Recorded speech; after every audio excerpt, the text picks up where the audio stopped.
Hello friends, आज આપણે બનાવશું ચટાકેદાર ગાંઠિયા ડુંગળીનું શાક। તેની માટે આપણે સ્પેશિયલ સબ્જી છે આ તે માટીના વાસણમાં બનાવશું। આમાં બહુ જ ટેસ્ટી શાક બને છે।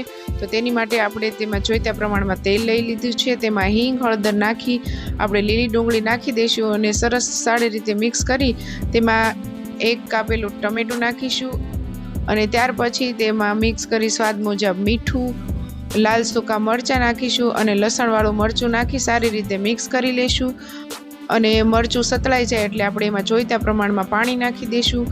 स्वाद प्रमाणे थोड़ी गळपणमां खांड नाखशुं और हाँ फ्रेंड्स, कसुरी मेथी नाखशुं और गरम मसालो नाखी पाणी उकळे एटले आपणे एमां गांठिया नाखी और आपणे ढांकी देशुं और तरत गैस आपणे बंद करी देशुं।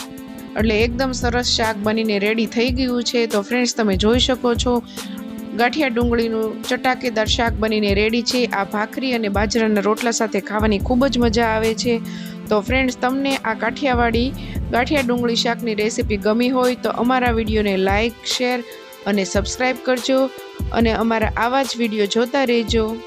Thank you.